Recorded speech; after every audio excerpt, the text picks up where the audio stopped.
ನೋಡಿ ಎಲ್ಲರೂ ಕೆಟ್ಟವರು ಇರ್ತಾರ ದುಡ್ಡು ತಿನ್ನಬೇಕು ಅನ್ನುವಂಥವ್ರು ಎಲ್ಲರೂ ಕೂಡ ಅಂತ ದುಷ್ಕೃತ್ಯ ಮಾಡ್ತಾರ ಇಲ್ಲೊಂದು ಸಂಗತಿನ ಹೇಳಲೇಬೇಕು ಆತನ ಹೆಸರು ಶಿವರಾಜ್ ಅಂತ ಆತ ತನ್ನ ಭೂಮಿನ ಬಾಡಿಗೆ ಕೊಟ್ಟಿದ್ದಾನೆ ಬಾಡಿಗೆ ಕೊಟ್ಟಿದ್ದು ಯಾರಿಗೆ ಒಬ್ಬ ವ್ಯಕ್ತಿ ಆ ವ್ಯಕ್ತಿ ಮುಸಲ್ಮಾನ ಅಲ್ಲಿ ಆತ ಅಂಗಡಿ ಇಟ್ಕೊಂಡಿದ್ದಾನೆ ಆತ ಎಷ್ಟರ ಮಟ್ಟಿಗೆ ಅಂತಂದರೆ ಗಣಪತಿ ಇಡಲಿಕ್ಕೆ ಚಂದ ಕೂಡ ಕೊಟ್ಟಿದ್ದ ಈಗ ಆತನ ಅಂಗಡಿಗೆ ಬೆಂಕಿ ಬಿದ್ದಿದೆ ಬನ್ನಿ ಅವ್ರ ಜೊತೆಗೆ ನಮ್ಮ ಪ್ರತಿನಿಧಿ ರಾಮ್ ಮಾತಾಡಿದ್ದಾರೆ ನೋಡೋಣ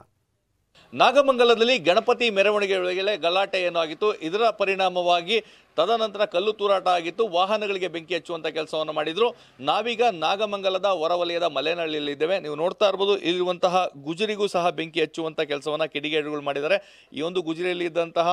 ಏನು ಒಂದು ಆಟೋ ಇತ್ತು ಮತ್ತೆ ದ್ವಿಚಕ್ರ ವಾಹನ ಇತ್ತು ಮತ್ತೆ ಇಲ್ಲಿ ಕೆಲಸ ಮಾಡುವಂತಹ ವಸ್ತುಗಳೇನಿತ್ತು ಅದು ಸಂಪೂರ್ಣವಾಗಿ ಸುಟ್ಟು ಕರಕಲಾಗುವಂತಹ ಕೆಲಸ ಆಗಿದೆ ಹೀಗಾಗಿ ಏನು ನಾಗಮಂಗಲ ಪಟ್ಟಣಕ್ಕೆ ಮಾತ್ರ ಅದು ಸೀಮಿತವಾಗಿರಲ್ಲ ನಾಗಮಂಗಲದ ಹೊರವಲಯಕ್ಕೂ ಸಹ ಈ ಒಂದು ಗಲಾಟೆ ವ್ಯಾಪಿಸಿತ್ತು ಕಿಡಿಗೇಡಿಗಳು ಅಲ್ಲಿಂದ ಏನು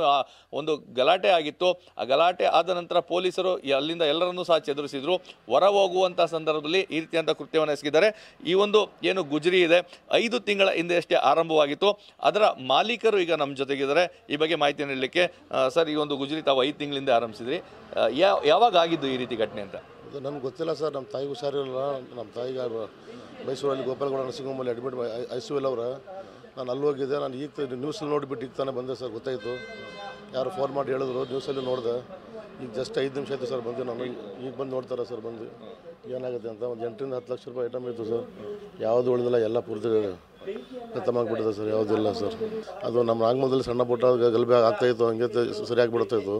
ಇಷ್ಟು ದೊಡ್ಡ ಮಟ್ಟಿಗೆ ಆಗುತ್ತೆ ಅಂತ ಗೊತ್ತಿರಲಿಲ್ಲ ಸರ್ ನಮಗೆ ಸಾಮಾನ್ಯವಾಗಿ ಗಣಪತಿ ಹಬ್ಬ ಆಯಿತು ಅಂದರೆ ಹಿಂದೂ ಮುಸ್ಲಿಮರು ಸೇರ್ ಮಾಡುವಂಥದ್ದು ಬಕ್ರೀದು ಈದ್ ಮಿಲಾದ್ ಆಯಿತು ಅವ್ರ ಮನೆ ಊಟಕ್ಕೆ ಹೋಗುವಂಥದ್ದು ಯಾವ ರೀತಿ ಹಿಂಗೆ ಎಲ್ಲರೂ ಸೌಹಾರ್ದತೆಯಿಂದ ಇರ್ತಾರೆ ಈ ರೀತಿ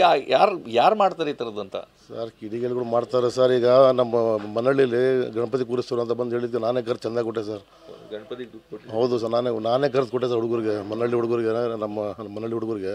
ನಾನೇ ಖರ್ಚು ಚೆಂದ ಕೊಟ್ಟೆ ಆರಾಮಾಗಿ ಮಾಡ್ರಪ್ಪ ಏನು ಗಲಾಟೆ ಮಾಡ್ಕೊಂಡು ಹೋಗ್ಬಿಡಿ ಅಂತ ಹೇಳ್ಬಿಟ್ಟು ಕೊಟ್ಟೆ ಸರ್ ನಾನು ಈ ಮಟ್ಟಿಗೆ ಆಗುತ್ತೆ ಅಂತ ನಾನು ಊರಲ್ಲಿ ಗಣಪತಿ ಕೂರಿಸ್ತದ್ದು ಕೊಟ್ಟಿದ್ದೀನಿ ಹೌದು ಸರ್ ಸರ್ ಆಯಿತು ಸರ್ ಏನು ಮಾಡ್ತಿದ್ದಾರೆ ಈಗ ಯಾರೋ ಮಾಡೋದಕ್ಕೆ ಹೌದು ಸರ್ ಹಂಗೆ ಅದು ಸರ್ ಆಗಿದ್ದು ಹಂಗಾಗಿರೋದು ಯಾರೋ ಮಾಡಿದ್ದು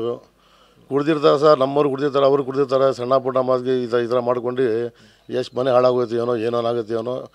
ಈಗ ಗಲಾಟೆ ಮಾಡಿ ಎಲ್ಲೋ ಅವರೇ ಈಗ ಲಾಸ್ ಆಗಿರೋರಿಗೆ ಯಾರು ದಂಡ ಕಟ್ತಾರೆ ಹೇಳಿ ಅವ್ರ ಕತೆ ಹೇಳಿ ಬದುಕದೆ ಸಣ್ಣ ಪುಟ್ಟ ಕೂಲಿನಲ್ಲಿ ಬದುಕೋರು ನಾವು ಈ ಮುಂದಕ್ಕೆ ಯಾವ ಥರ ಜೀವನ ನಡೆಸಬೇಕಂತ ಗೊತ್ತಾಗ್ತಲ್ಲ ಸರ್ ಇದು ಗುಜರಿ ಮಾಲೀಕರಂತ ರಿಜ್ವಾನ್ ಅವರ ಮಾತು ಈಗಾಗಲೇ ಬಡ್ಡಿಗೆ ಹಣವನ್ನು ತಂದು ಕೊಟ್ಟಿದೆ ಅಷ್ಟೇ ಅಲ್ಲ ನಮ್ಮ ಗ್ರಾಮದಲ್ಲಿ ಗಣಪತಿಯನ್ನು ಕೂರಿಸುವಂಥ ಸಂದರ್ಭದಲ್ಲಿ ನಾನೇ ಚಂದವನ್ನು ಕೊಟ್ಟಿದ್ದೆ ಅವ್ರಿಗೆ ಹೇಳಿದ್ದೆ ಯಾವುದೇ ಗಲಾಟೆಯನ್ನು ಮಾಡ್ಕೋಬೇಡಿ ಗಣಪತಿ ಹಬ್ಬವನ್ನು ಮಾಡಲಿ ಅಂತೇಳಿ ಇಂದು ಸ್ನೇಹಿತರು ನನಗಿದ್ದಾರೆ ಈ ಮಧ್ಯೆ ಈ ರೀತಿ ಮಾಡ್ತಾ ಇರೋದು ನನಗೆ ಸಾಕಷ್ಟು ದುಃಖವನ್ನು ತಂದಿದೆ ಮುಂದೆ ಏನು ಮಾಡಬೇಕು ಅನ್ನೋದು ಗೊತ್ತಾಗದಂಥ ಪರಿಸ್ಥಿತಿಯಲ್ಲಿ ಇದೆ ಅನ್ನೋ ಮಾತನ್ನ ಹೇಳಿದ್ದಾರೆ ಖಂಡಿತವಾಗಿಯೂ ಮಂಡ್ಯದ ನಾಗಮಂಗಲದಲ್ಲಿ ಇಂತಹ ಪರಿಸ್ಥಿತಿ ಎಲ್ರಿಗೂ ಸಹ ಒಂದು ರೀತಿಯಾಗಿ ನೋವನ್ನು ತಂದಿದೆ ಕ್ಯಾಮ್ರಾ ಪರ್ಸನ್ ರಘು ಜೊತೆ ರಾಮ್ TV9 ಮೈಸೂರು.